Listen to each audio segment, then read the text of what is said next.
sai ta sha duka. Jiniya sai ganduje. Kashin ƙasa gwamna na gwaggwarar banana bayan ka. Kadimul Islam baba gashi sunan ya fi ka. Tula ya gama dukunsa ga Kano dai hannunka.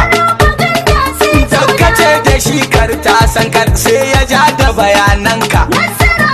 Mugun nufinsa ya koma kansa rabu kai ya fushe ka.